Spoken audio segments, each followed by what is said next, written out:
J'ai dit, tu verras, on va pouvoir refaire des choses comme avant que papa soit malade. Elle me dit, mais maman, je ne me souviens pas de quand papa n'était pas malade. Donc, ouais. Stéphanie a 47 ans. Elle est mariée et mère de 3 enfants. Elle fait partie des 598 personnes qui ont donné un rein de leur vivant en France en 2024. Aux côtés du professeur Philippe Grimbert, chef de service en néphrologie qui suit son mari depuis des années, Stéphanie nous raconte ce qui l'a poussée à prendre cette décision et la façon dont cela a transformé sa vie de famille. Vous écoutez le premier épisode de Donner de son vivant, un podcast proposé par le service de néphrologie-transplantation de l'hôpital Henri Mondor, avec le soutien de l'Agence régionale de santé Île-de-France. Alors, mon mari a eu, on va dire, une impression de fausse route en 2013 et on a fait des examens sanguins. Et à l'issue de ces examens sanguins, en fait, il est ressorti que il y avait une légère déficience rénale. Et puis très vite, en l'espace d'environ 3 ans, la fonction rénale s'est vraiment beaucoup dégradée. Et mon mari a été mis sur liste d'attente pour la greffe en 2018, donc environ 5 ans après le premier diagnostic. Mon mari n'avait pas spécialement entendu parler de problèmes dans sa famille sur des déficiences rénales. Et donc, en fait, on a découvert la maladie et on a appris petit à petit à s'adapter. Et on a appris aussi à composer avec les contraintes qui vont avec, puisqu'il a commencé à faire les dialyses en 2019. Et il a fait les dialyses pendant 5 ans. On est sur des séances, 3 séances par semaine. Et c'est 3 séances de 4 heures. Donc c'est assez contraignant en termes de temps, c'est contraignant aussi en termes de fatigue, parce qu'il y a des effets secondaires, et vous allez avoir moins de temps pour être avec vos proches, vous allez avoir moins de force pour faire les choses, et puis ça vous impacte également après, même pour prévoir vos week-ends, vos vacances. Dès que la maladie a été diagnostiquée en 2013, j'avais dit à mon mari, si un jour il y a besoin, si c'est nécessaire, moi je suis prête à te donner un rein, il n'y a pas de souci. Et c'est vrai que mon mari a toujours repoussé en fait, il m'a toujours dit non, j'irai sur liste d'attente, il y aura moyen que j'ai une greffe, mais je veux pas que tu sois donneuse. Il y avait vraiment un veto de dire non, je veux pas, c'est pas envisageable pour moi. Et puis à de nombreuses reprises, je lui ai dit mais ça serait bien quand même d'envisager, parce que ça commence à être long, on est quand même à 5 ans de dialyse, faudrait me faire tester. Et il a mis beaucoup de temps à accepter l'idée juste de me faire tester pour savoir si j'étais compatible. Ça a été très très long. Stéphanie l'a remarquablement exprimé.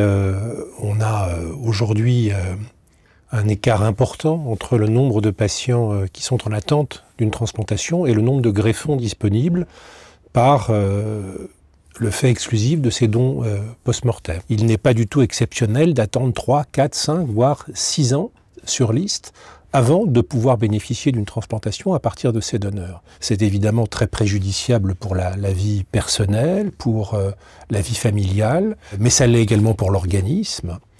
D'où, naturellement, évidemment, l'importance de pouvoir bénéficier d'un accès à la transplantation par d'autres moyens.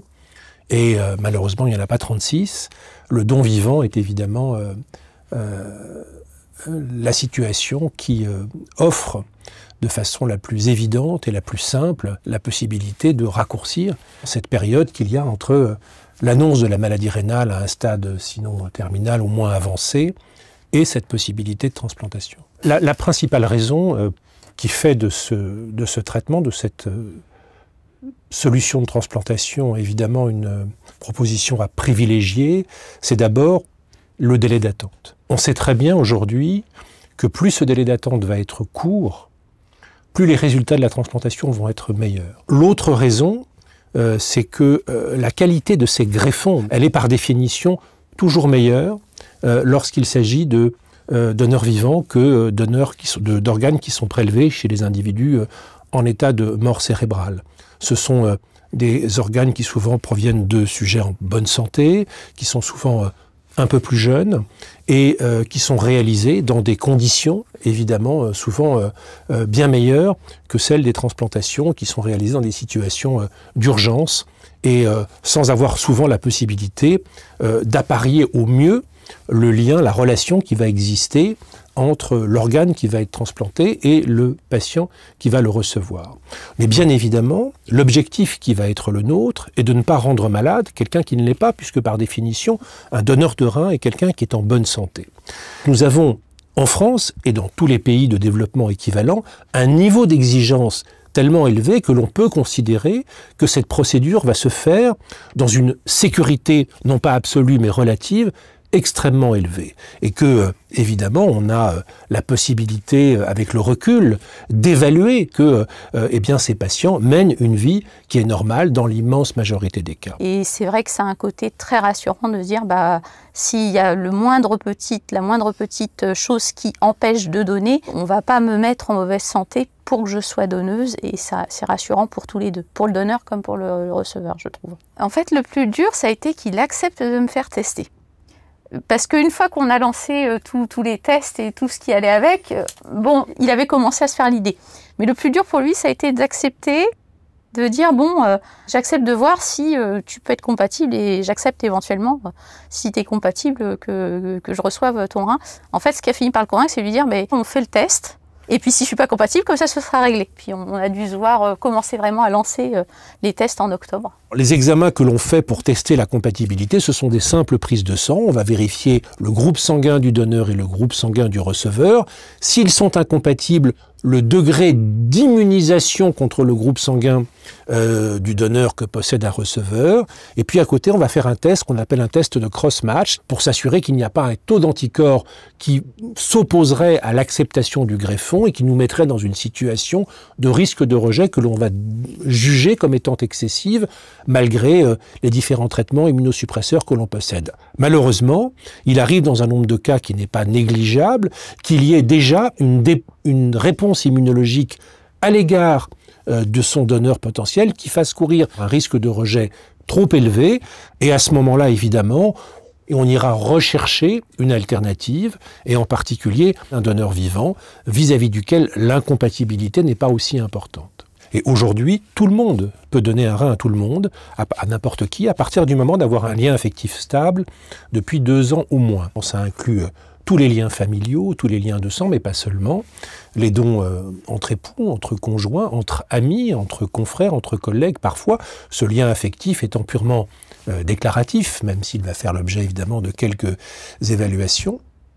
Alors, quand on est dans des situations d'incompatibilité, les alternatives sont évidemment, elles existent, mais elles impliquent le fait de rechercher soit un donneur anonyme, donc un donneur post-mortem, soit l'inscrire dans un programme assez complexe qui existe en France depuis relativement peu de temps et que nous appelons le don croisé.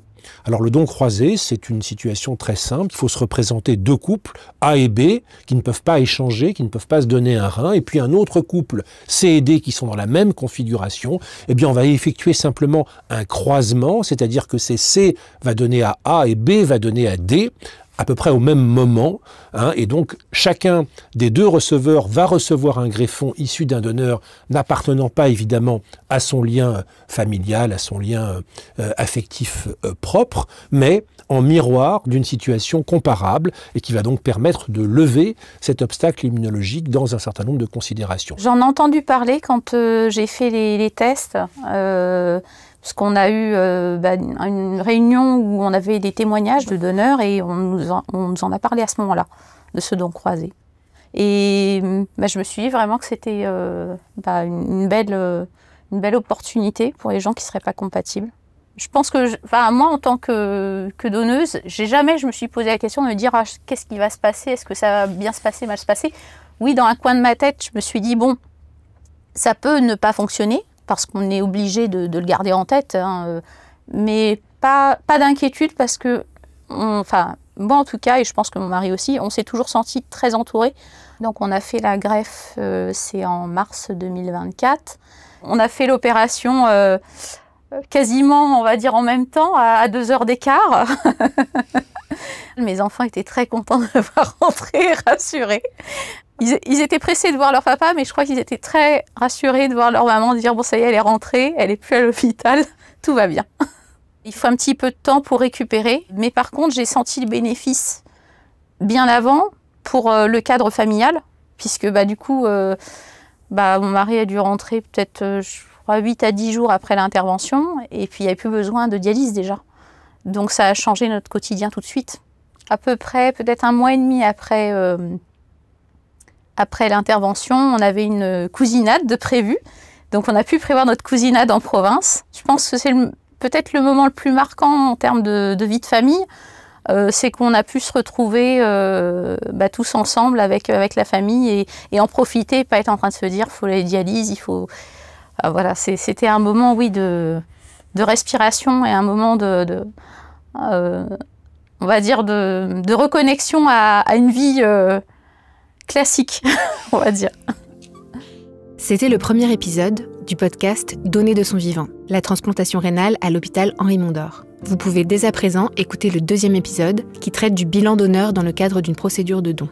Ce podcast a été proposé par le service de néphrologie transplantation de l'hôpital Henri Mondor AP-HP et réalisé avec le soutien de l'Agence régionale de santé Île-de-France.